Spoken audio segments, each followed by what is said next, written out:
Mereka ingin menciptakan negara dunia yang mereka sebut dengan the New World Order, di mana negara dunia ini ada dalam satu kendali mereka, Yahudi, ya, one government in the world. Maka negara-negara di dunia harus menjadi budak mereka. Supaya negara-negara di dunia ada dalam budak mereka, maka hegemoni mereka harus menyebar ke negara-negara di dunia. Maka apapun yang menjadi penghalang bagi terwujudnya itu, kill them all, destroy, ya, dan hancurkan mereka. Ya. Bagaimana cara mereka menghancurkan? Ada yang langsung dibantai kayak Suriah, Palestina. Ada yang dihancurkan pola pikirnya lewat counterkultur, lewat budaya. Nah, Indonesia termasuk negara yang harus dihancurkan lewat budaya. Kenapa? Karena fanatisme agamanya kuat. Oh, berarti fanatismenya, pemikirannya yang harus dirubah, budayanya yang harus dirubah. Perangi budaya mereka dengan budaya-budaya yang mereka mendukung terjadinya hegemoni Yahudi. Salah satu budaya tadi bernama Korean Wave. Musik dan tantra adalah sesuatu yang sangat lekat dengan kehidupan manusia, terutama generasi muda. Hancurkan mereka dengan musik Nabi. Maksudnya Allah, inilah konspirasi yang tidak terasa.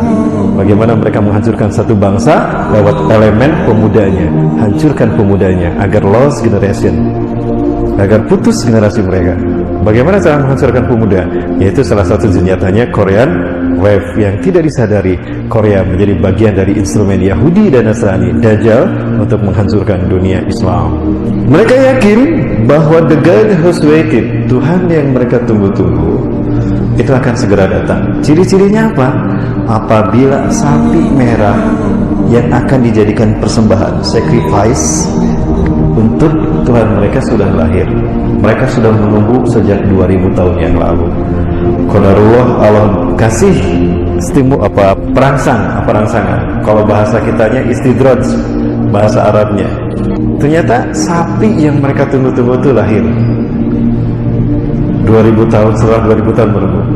Itu isyarat kalau the God has waited, Tuhan yang mereka tunggu-tunggu telah ada. Maka harus mereka lakukan percepatan, karena mereka yakin ambisi mereka mendirikan Y2K akan segera terwujud. Bangsa Yahudi berupaya untuk melakukan percepatan dalam mendirikan tatanan dunia baru yang mereka lakukan melalui berbagai macam cara. Ada 3 ranah yang mereka sentuh. 1, simbol. 2, arsitektur. Yang ketiga, ritual. Terkait dengan ritual ini juga ada ritual agama, ada ritual budaya. Nah, di dalam ritual budaya mereka memanfaatkan media yang mereka bangun. Media inilah yang menciptakan entertain dan musik serta film yang menjadi instrumen lain dari sistem Yahudi, sistem Dajjal. Sadarlah Bapak Ibu, kalau Korea merupakan salah satu senjata mereka untuk memerangi kita umat Islam.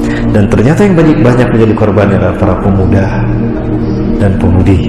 Bapak sekalian, kita yang melahirkan, ternyata mereka yang mendidik jiwanya. Mereka yang memberi pola pikirnya.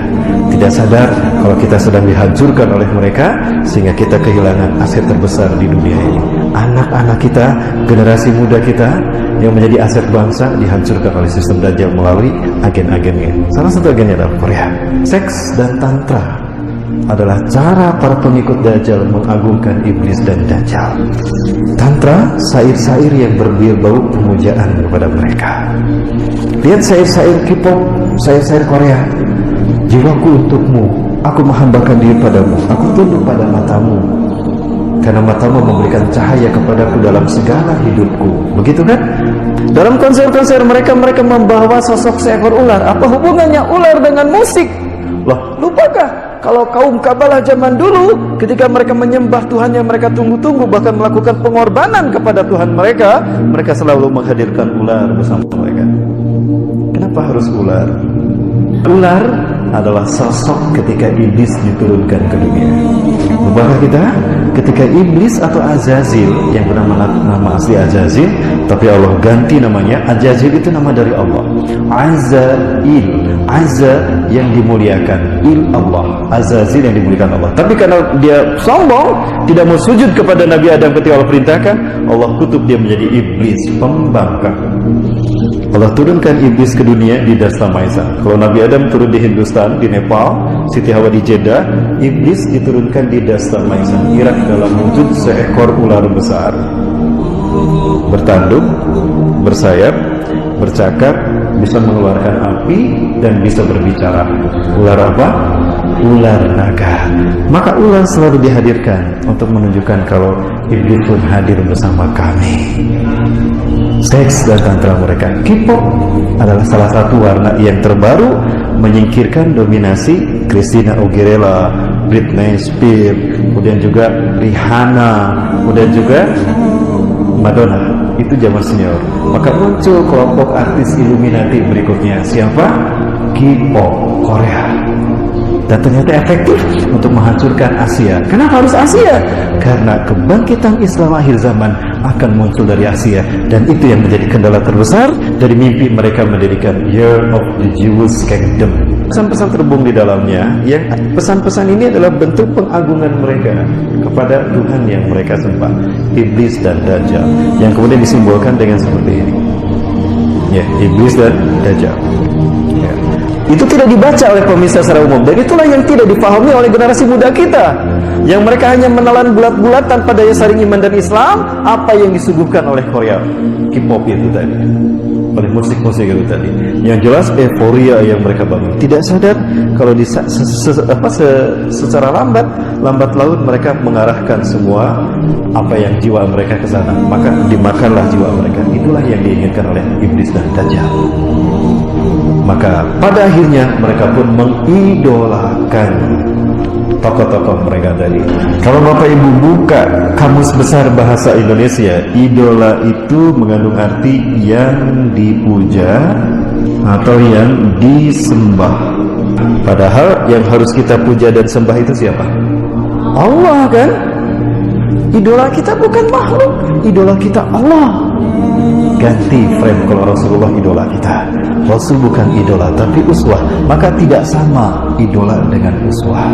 Yang Allah sebutkan Rasul itu uswah, bukan idola. Nah, tapi sekarang coba apa yang terjadi? Bukan Rasul, bukan Allah. Yang mereka idolakan adalah Korea, tokoh-tokoh musik mereka. Tidak sadar kita digiring kepada kemusyrikan. Ini yang terjadi pada generasi muda. Ini sebetulnya yang mereka inginkan dengan menghadirkan K-pop ke tanah air kita, menghancurkan generasi muda Indonesia.